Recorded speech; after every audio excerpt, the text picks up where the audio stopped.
To the EMCC meeting.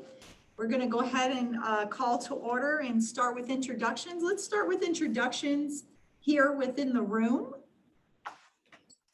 Yes, hi, good morning. I'm Dr. John Burley, EMS Medical Director for Monterey County. I'm Mike Esslinger. I'm with American Medical Response.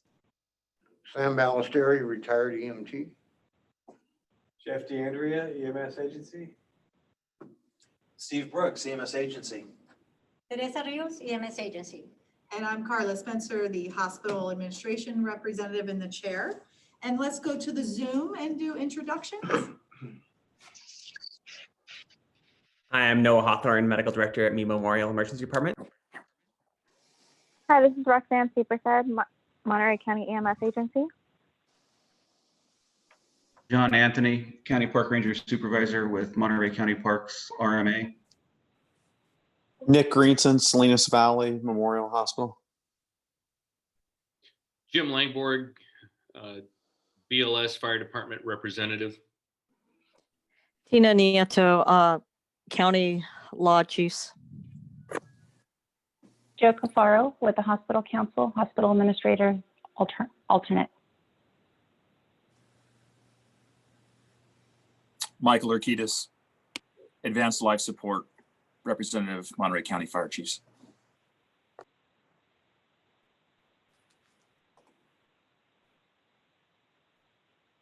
Looks like we got everybody. Thank you so much. So we'll go to item 2, public comment. Any member of the public may address the committee for a period not to exceed 3 minutes on any issue not on the committee's agenda. The EMCC will listen to all communications but may not take any action. Do we have any public comment?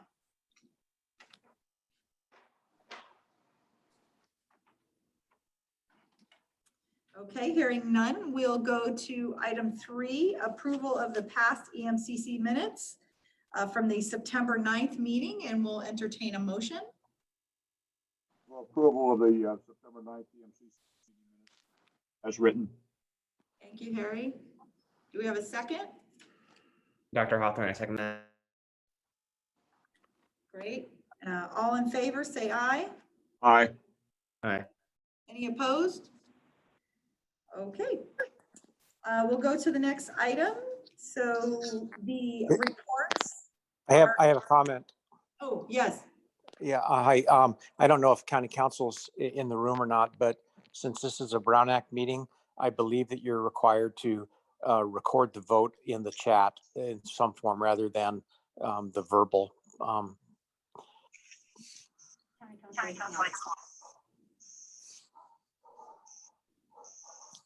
Individual. Okay. Okay, so then let's do individual vote. Carla Spencer says aye. All right, Robin says aye.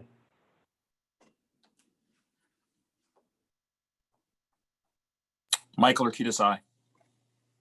Tina Nieto, aye. Tino Ariano, Operations Manager for AMRI. Jim Langborg abstained. I wasn't at the last meeting. John Anthony abstains. I wasn't at the last meeting either. Noah Hawthorne, Me Memorial. I think we got everybody. Okay, great. The next item, just FYI that your the MAC, all of the draft meeting minutes, I should say, are in your packet for your review. Teresa, did you want to talk about item C, EMS agency? Briefly, yes, thank you. As stated in the staff report, the EMS agency continues to evolve in response to results of evidence-based research and feedback from our stakeholders. In September, we wanted to highlight that in September, the state approved our application to add TXA to the paramedic local scope of practice. We also produced a training video and training materials, which is a quick reminder, must be completed by all paramedics prior to the January 1st, 2021 effective date. The video has been posted on our website, and we hope that this is the first of more projects in the future. The EMS agency has received very positive feedback complimenting Dr. Burley for his excellent job in the training video. Our goal is to continue our effort to work with our stakeholders to improve the system and continue to adapt to changes so that together we can meet the needs of our community. Some additional news is we want to welcome Jeff now as a permanent member of our EMS team as an EMS analyst. We also want to announce that Laura is out of the office now, but she'll be back in early December. We have redirected email and phone calls to ensure that your inquiries receive the needed attention. That concludes my report. Great. Thank you so much. Welcome, Jeff. Thank you. So are you still doing the Mohawk I am, yes. stuff too? Okay. Yeah. Jack of all trades over there. Well, trying. Okay. And does Roxanne have, is Roxanne? Hi, I'm on the line. Hi, Roxanne. Hi, can I ask that I can request share the screen so I can show the PowerPoint? I'm not allowed to right now. Okay. I just stopped sharing. Thank you. Okay, so I'm going to talk about the compliance. Just give me a minute. Get it all sorted. Okay. So let me know if you can't hear me, but I'll try to talk as loudly as possible. So response time compliance on the screen is from January through August of this year. And for the most part, it's in every priority area, it's been over 90% except for priority 1. And in June, we reported the last time we met that AMR was making some strides in changing their deployment areas and really putting focus into the priority 1 to increase that priority response time compliance from 89 to 93, but continues to struggle in the following months because of staffing issues due to COVID, an unscheduled Laguna Seca event in July, and the wildfires in August. So coupled with all of those things, they do fall behind a little bit on the priority 1 area. And we also see this similar trends in the green, where priority 1 is under 90% for most of the year, but not so much in every other priority area when it is applicable. And also following through in yellow, similar trends. And I also wanted to point out here that in the last quarter, the last 3 months from June to August, there has been a little bit of a dip in compliance when it is going from 98% down to 95. And, you know, these are really challenges that we're seeing because of the staffing, primarily because of staffing. They're only staffed at like about 87% or less most of the time. And then coupled with all of the other things going on in the county, extended APOT times, again, and those unscheduled events is likely contributing to what we're seeing here. And in the orange, same thing, similar downward trends in priority 2. And then in dispatch, not really much to report here. It's well under the 59 second standard. And we are just going to continue to watch this one. That is it. Oh, and I do want to say for those of you who have this slide printed out, I am sorry for the mistake here. The priority 1 overall is supposed to be 267, not 2,687. So I do apologize for that in the printout. And I did fix it here on the screen. And that is my report. Any questions? Any questions or comments on the report? Yeah, I would like to make a comment. You know, one of the things I just wanted to put out there is that we are working with the EMS agency and the contract compliance committee regarding the priority 1 responses. And, from AMR's perspective, clearly, staffing, COVID, the fires, all of those things have an impact. But I do want to go on record to state that we are concerned about the measure itself. Back last November, we made the changes, the MPDS changes. And, we applaud the agency. I mean, clearly looking at your highest acuity calls is critical. But the challenge is that we went from a volume of about 2,100 calls down to about 240, in that measure. So while we're not compliant, I think it's very important to keep in perspective that we changed, it was an 88%, greater than 88% reduction in volume in that measure. And we're averaging less than one late call per day in the months that we were non-compliant. So, from our perspective, we believe that it's a measure, it's a math issue. You're looking at a county that's 3,700 square miles. And so, while we certainly recognize that, we've had critical staffing issues and all of those things do influence, our compliance in that category. I think the measure itself, though, is something that we will have to look at and address whether or not it's a reasonable standard. And so that's kind of from our perspective, but we're working with the agency, they've been great. So we'll continue looking at that. Yes, I want to add, just echo what Mike said. We've been looking at the data. We didn't know when we implemented MPDS exactly how many of the calls were going to be shifting. And that is why when we executed the amendment to the contract, one of the provisions that we added to that is that we would watch the data.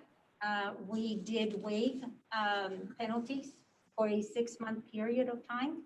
And then we agreed to come to the table after that time to look at the data to see what MPDS, the implementation of MPDS had done. And then see what, if any, changes needed to be made.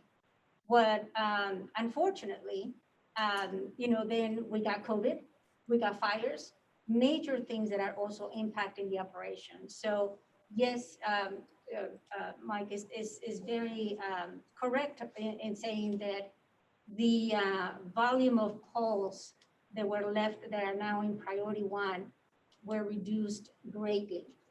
And so now it could be as little as 1 call when we start to dissect priority 1 into the different geographic areas of the county, the green, yellow, orange.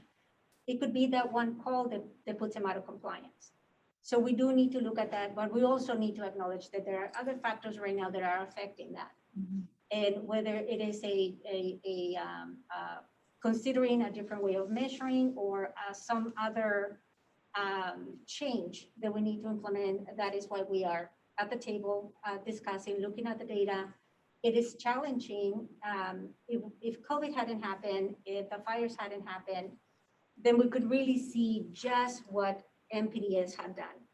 Unfortunately, now we have these other factors that have affected the operation. So I think that we probably need a little more time and not knowing how long COVID is going to continue to impact the operations, but we are in discussions about that.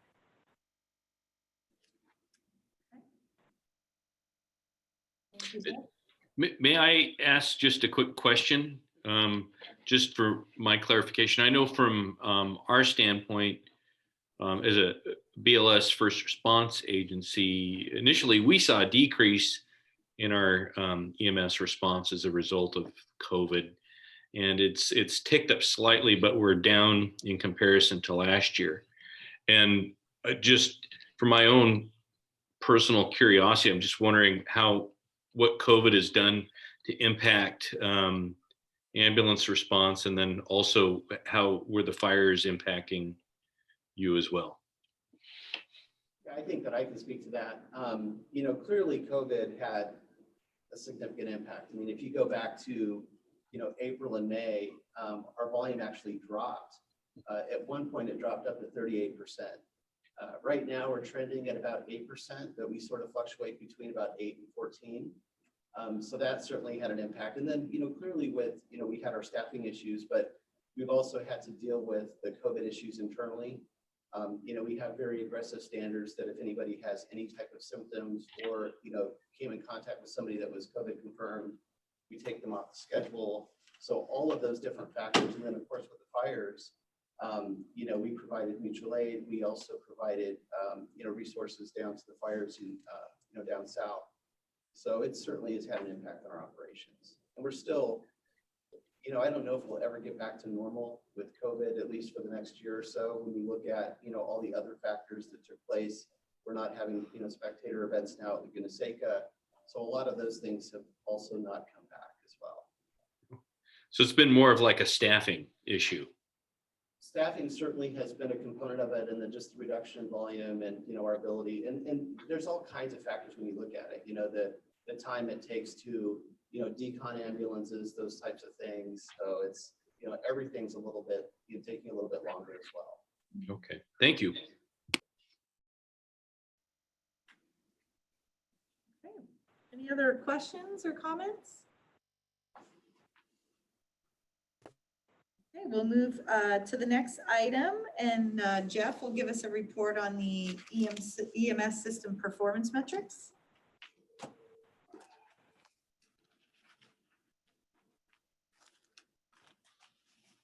Hello, Jeff DeAndrea, EMS Agency. Not much to this one, as you can all, if the graph is there for you. Prior to my arrival in the agency, I guess over a year ago, compliance was a little marginal in this area. But for the past year, we've been doing pretty well. AMR has been doing a good job of sending the test out.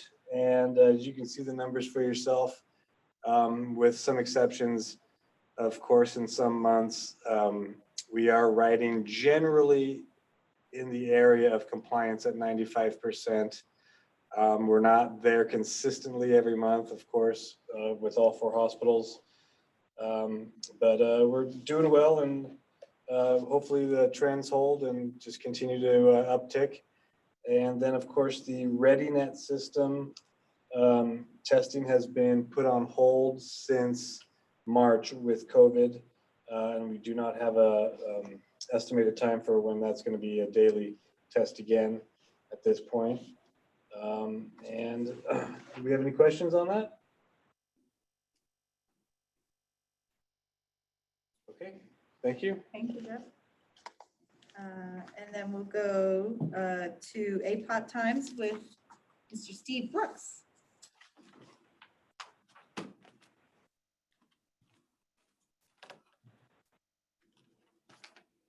Good morning, Steve Brooks, EMS Agency staff. Related to ambulance patient offload times, you'll see that on the chart there's a bit of an uptick since July. Been fairly stable up till then. Certainly COVID policies and procedures at the hospitals, as well as patient volume at the hospitals, have increased our ambulance offload times. Which again also would impact response times, as the ambulances are both taking a little longer to deliver their patient to the bedside and have the patient off the gurney, as well as then the decontamination that Mike spoke to. So anyways, we're seeing reasonable offload times in relation to much of the country, where ambulances are facing much longer wall times holding on to patients. So we're grateful that we haven't had a significant impact. We appreciate the hospitals, continuing to work with us and the ambulance contractor to get the ambulance patients off the gurney into the hospital bed, and the ambulance can then be available for the next call. Any questions? I have a question from online. They're asking, has the 800 megahertz radio problems at SVMH been resolved? That would be for Jeff. Oh, sorry. That's I'm okay. not aware of specific problems, but their compliance, fluctuates, of course. So I think that I would have to infer yes, because they do respond most of the time. I can answer that too, being from SVMH. So we had put it in our capital to replace all the radios, because that was the problem.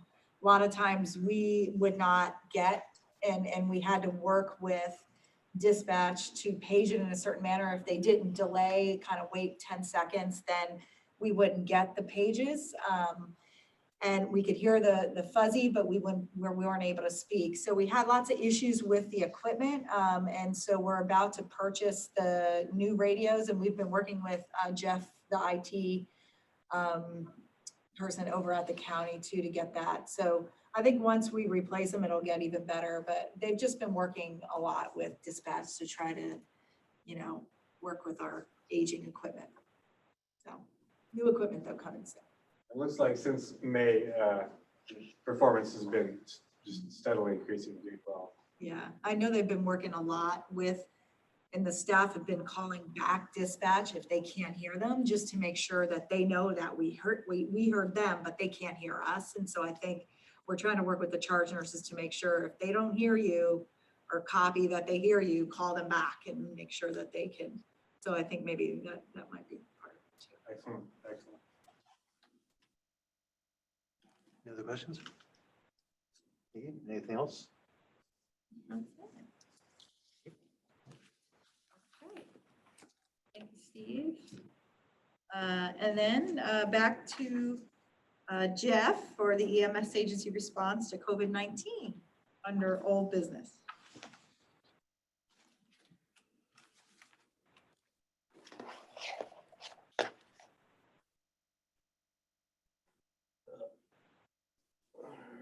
So the, for just anybody who doesn't know, the MOAC is the Medical Health Operational Area Coordinator.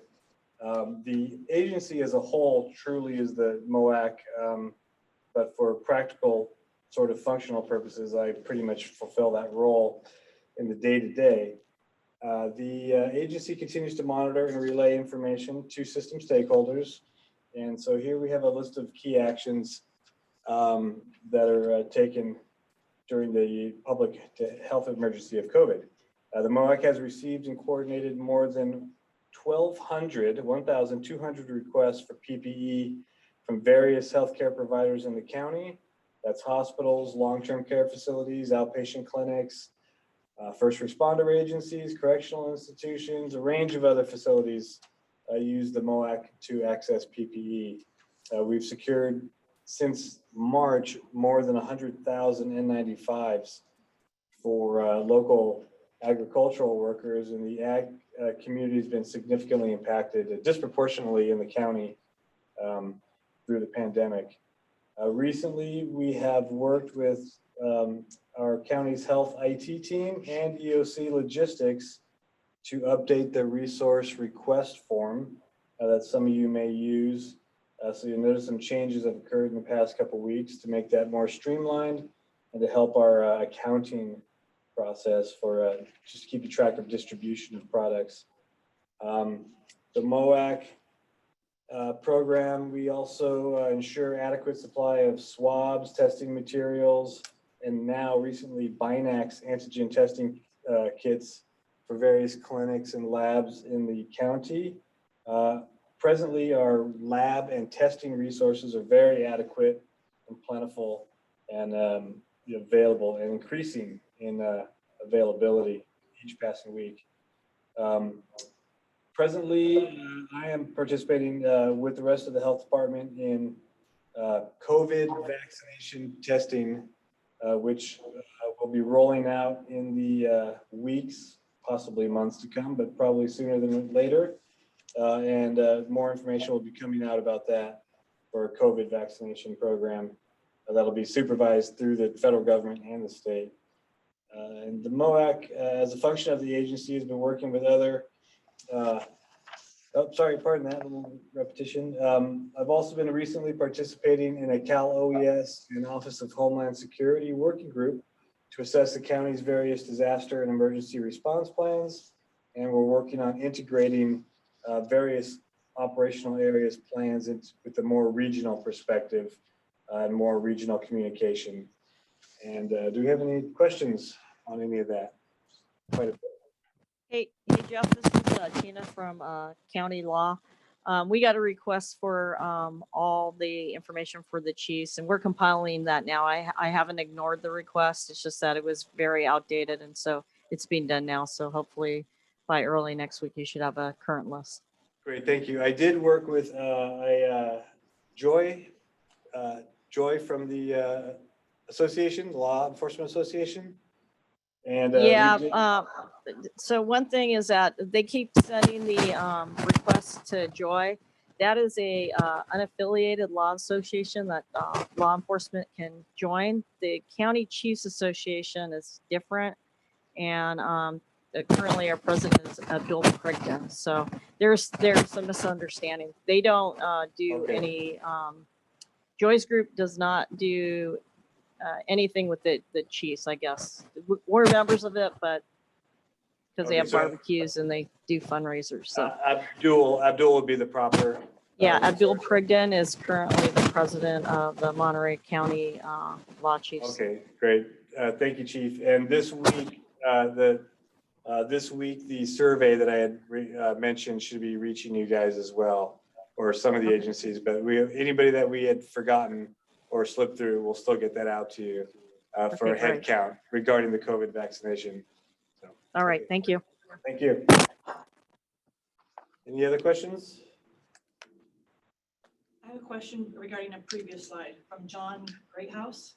Yes. He's asking, would EMS consider resuming ReadyNet MCI drills at a lower frequency, like once a week instead of daily, to ensure the system is still being tested? So when a real MCI occurs, hospitals are maintaining response readiness. We'll look into that. Yeah, that's something we'll look into, and certainly a direction we want to move in. And we'll, I'll be in touch with John about that. Great, thank you. Unless there's any other questions? Okay, great. Well, I can attest to the work that Jeff does. He's amazing, and that is such a complicated system, and Jeff manages everything so well. So I can tell you on behalf of the hospitals, we appreciate all you do. Thank you. Okay, and now to item B with Teresa about the RFP. Very short report. We are happy to announce the release of the RFP. It's out the county's contracts purchasing website. We posted an announcement on Facebook and also on our website, the Monterey County EMS Agency website. Okay, I saw the email. Good work. And then do you want to continue to item? Anybody have any questions on that before I go to the next item? Okay. Oh, when's the RFP? What's the date on it? The due date for the proposals, February 19, 2021. Thank you so much. You're welcome. Okay. And we'll go to item C, EMCC membership. This item is just to close the loop with the committee. At the last meeting, there was a recommendation to bring a recommendation to the Board of Supervisors for a change in the bylaws of the EMCC committee to add the Director of County Communications as an ex officio member of the committee, and that is being heard today. So I logged in, but I can't see if they've already. It was a consent item, so I don't know at this point if it's been approved yet. Okay. Great. Any questions about that? Comments? Okay, and then we'll go to item D. Chief Rakides on the line. Do you want to speak to this? Liquidated damages paid by the ambulance provider? Yes. Chief, the item was brought back to the November committee agenda because you were not present at the last time, and the committee was interested in hearing your comments. They thought it was better to bring it back. Yeah, I appreciate that. Thank you. And I did thank Teresa for her work on this. I did raise it 2 meetings ago. I think the question I have now is, I think based on the comments I heard earlier, based on the contract compliance, with the new MPDS standards, has AMR been required to pay any liquidated damages based on this reduction of call volume from the priority 1 to 2? I can answer that question.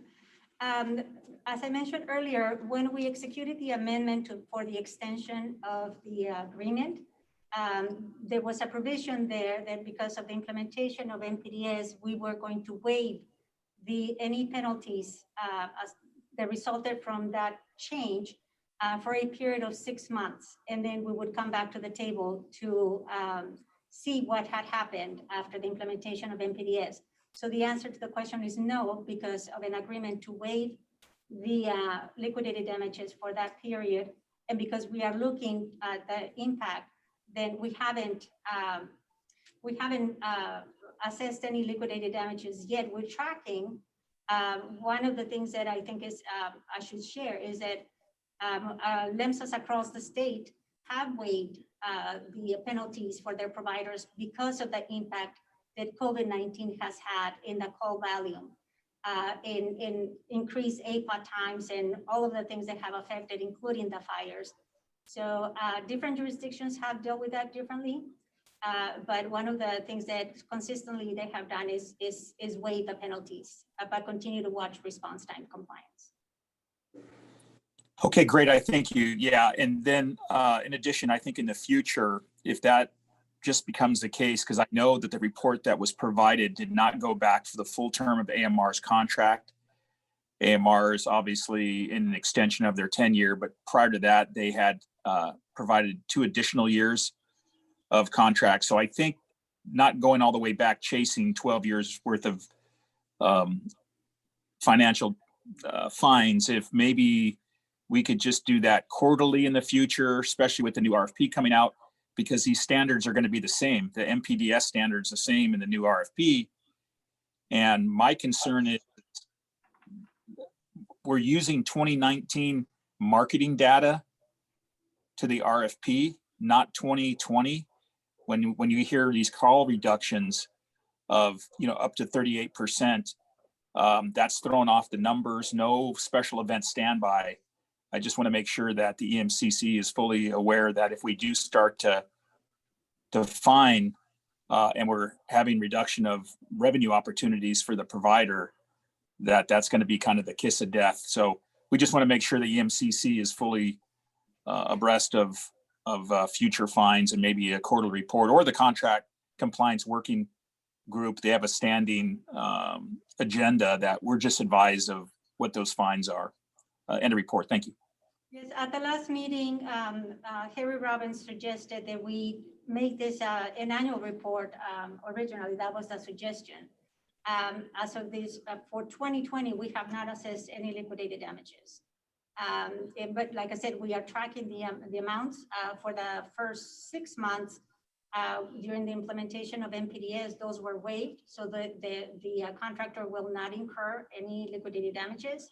We are not, because we are still in conversation about the impact that MPDS has had in the call volume. We haven't assessed any liquidated damages. We want to make sure that we have the conversations and that whatever we do is fair. If the committee wishes to change the frequency of the report, we're happy to do that. We have an online question. They're asking, is the RFP available in Spanish? No, the RFP is not available in Spanish.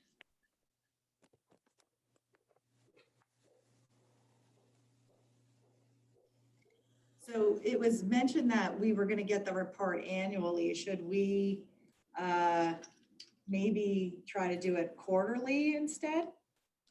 I really think a quarterly needs to be done, because at the end of a year, it's going to be hard to make changes. If we see what's going on quarterly, then changes can be made for the next quarter. Well, I don't know that changes can be made because those are prescribed in the agreement. Right, but if things are really out of whack, that's what I'm saying. If you wait till the end of a year and find out something could have been done different.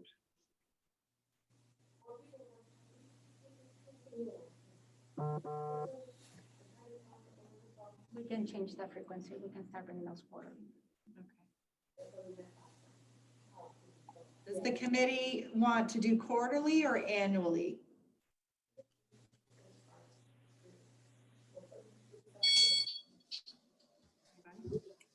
It's like Dr. Murray's Yeah, I think looking at it at least sounds like a great idea. I have a question from Sean Edwards. Can I go ahead and give him allow to talk?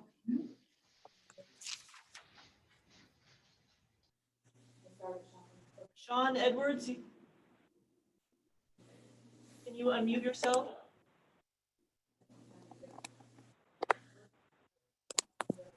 Does Sean Edwards have a question? You might have to unmute yourself.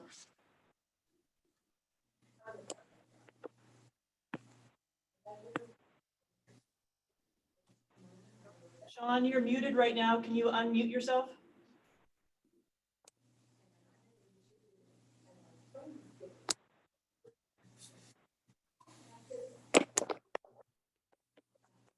Okay, well, let's, if you get it, you can type your question in the chat and we'll continue move on. So we'll decide to do it quarterly for now, and then we can change that in the future if needed. How's that sound? Okay. Any other comments or questions on that item from anyone? Okay. We'll move into new business, the CSA 74 funds. Teresa? Attached to the agenda packet are the calculations of the disbursements for this year. And also there was a second page with a 3-year comparison.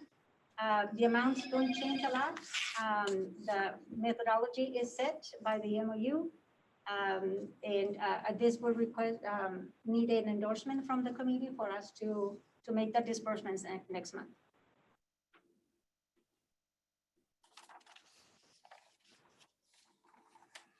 Okay. Sean Edwards, his question was, the IAFF comments made to the to the RFP were not addressed in the updated RFP. What was the process of taking into account the comments presented by the public?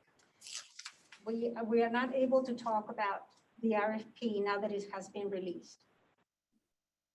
Other than just making the announcement, we're not able to, if he can direct his question to the contact person, there's a Q&A process right now that is the appropriate way of addressing that. And then we got a second question again. They're asking, will the RFP be presented in Spanish to ensure complete community involvement?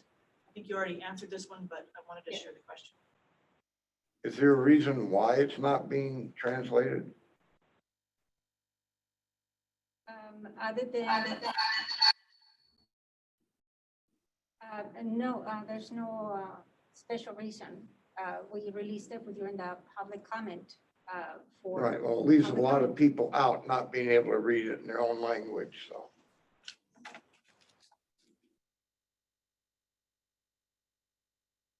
I think the questions, any questions about the RFP from this point forward need to be sent to Gina Encallado, the contact person for the RFP. We are not able to engage in Q&A about the RFP. Okay. So let's go back to the CSA 74 funds. We need a motion to approve the disbursements, I should say, of the funds as presented. Michael Arquidis makes a motion to support the fiscal year 2021 CSA 74 fund disbursement as submitted. Thank you. Do we have a second? I second that. Thank you, Harry. Any discussion? Yes, I have one question, Teresa. And I probably hidden in the figures here in the matrix, but Monterey dropped by about, city of Monterey dropped by about 9%. I was unable to discern why. I think it may be in the volume of calls, or it's not in the population. There's no comparison between previous years to how this was determined. Does anyone have any idea why that occurred, or any reason why that occurred? The shifts in the the disbursements, we did notice that it was due to the changes in the call volume. Okay. I understand no, let's try to go with that. That suffices for me. Want to take the vote? Okay, and then we'll do a vote, individual vote. Harry Robbins votes aye.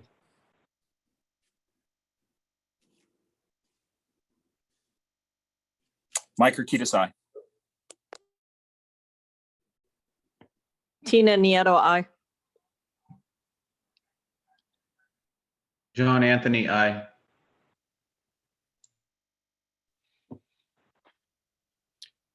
Jim Langborg, aye. Pino Ariano, aye. Paul Wood, aye.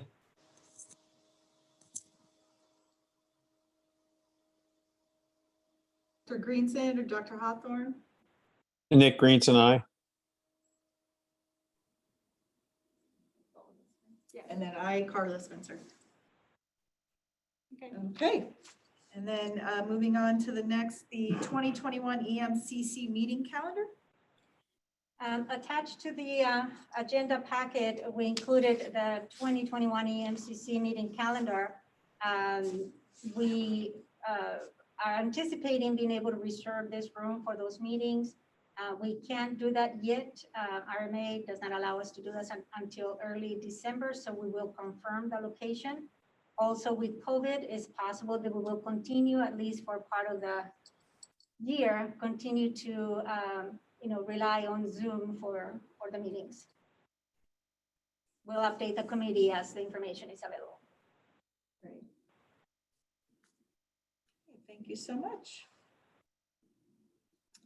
And going down to the next item, future EMCC agenda items. Anyone have any future EMCC agenda items to propose?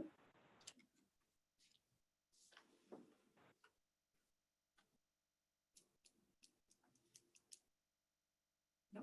Okay. Continued staffing report, so we know if staffing is going up or down. Okay. What staffing are you talking about? For ambulance mostly. He's not a member. That is presented to the contract compliance working group, and it could be transferred and brought before the committee. Okay. So Harry, are you proposing that we add that to the agenda? If that will satisfy the request, I see no reason why we can't do that. Okay. Staffing report. We can add that in under the EMC, under the contract compliance working group scheduled item. Okay. Great. Okay, anything else? Yep. Tino from AMR, I had one question. When will the EMS Operations Committee resume? I wanted to agendize, at least for the operations, the relooking at MPDS and the steering committee, the folks that actually came up with the determinants. When we last met over a year ago with Jared, the steering committee was not in effect, and that was a big thing of establishing those determinants based on stakeholder input. And there was issues with attendance from County Com and the reluctance to make some of these changes. So I just wanted to get clarification if the EMS Operations Committee is going to be meeting soon. So I think that would be better served there rather than at this forum. Tino, any agenda items that need to be brought to the Operations Committee can be sent directly to Chief Eric Welling or Steve Brooks for now. Okay, thank you.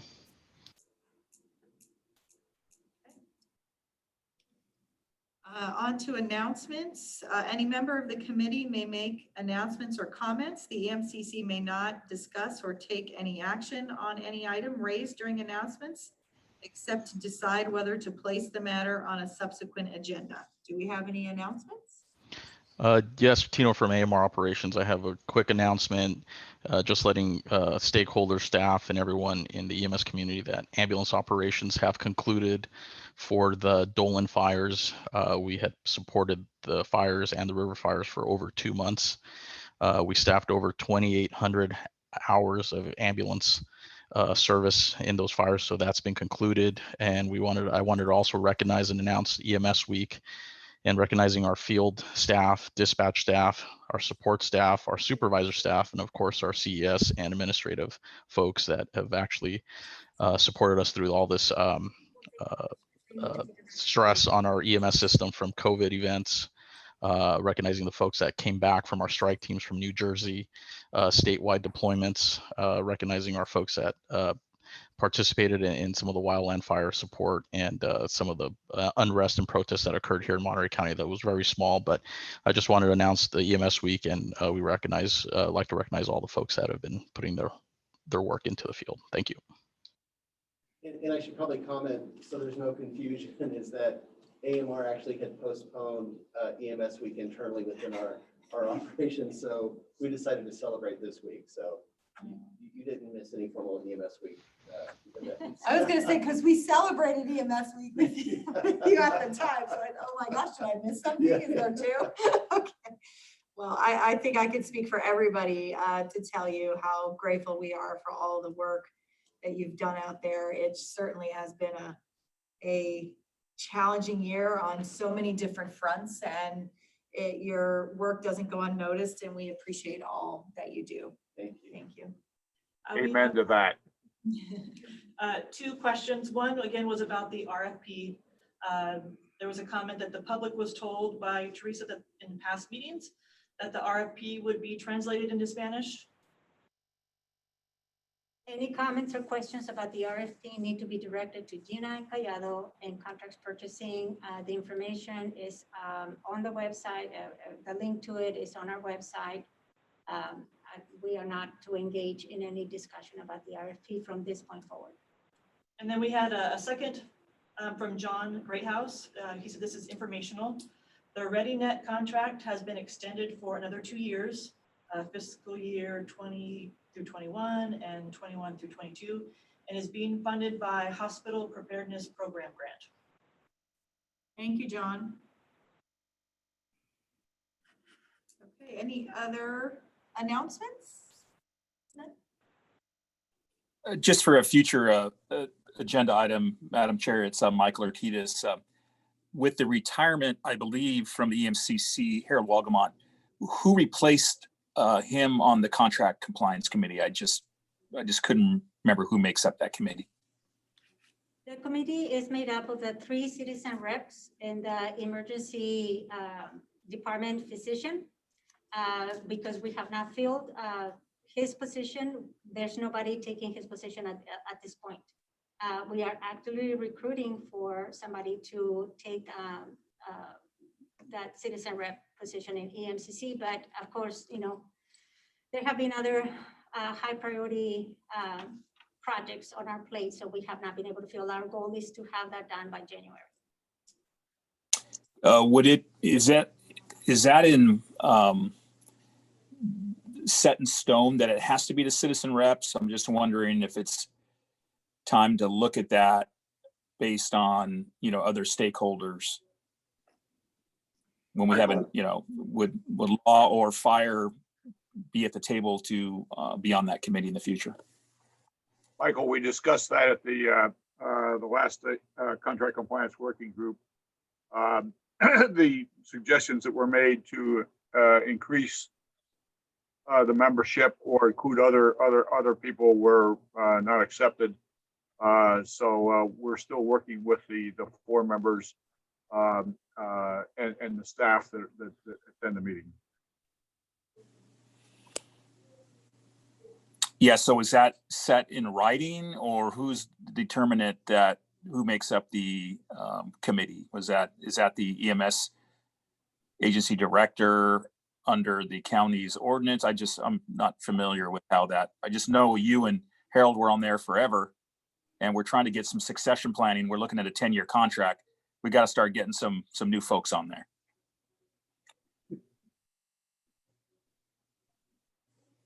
Would you like me to speak to that? So Chief Rikides, Steve Brooks, EMS Agency, I can speak to that. The Contract Compliance Committee was formed when Kirk Schmidt was here as an advisory committee to the EMS Director, and therefore the EMS Director gets to select the committee that advises him or her for their, for the subject at hand, and to help keep the committee as unbiased as possible.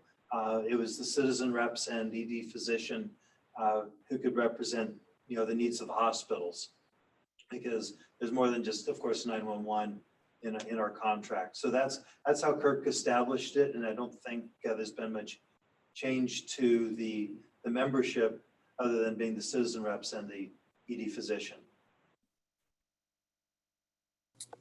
Okay, thank you. Once I'm in, would I be able to get on that and fill Harold's shoes there or what? I don't hear you. Once I'm in as an alternate, would I be able to fill that slot for Harold? No, because let's talk offline about it.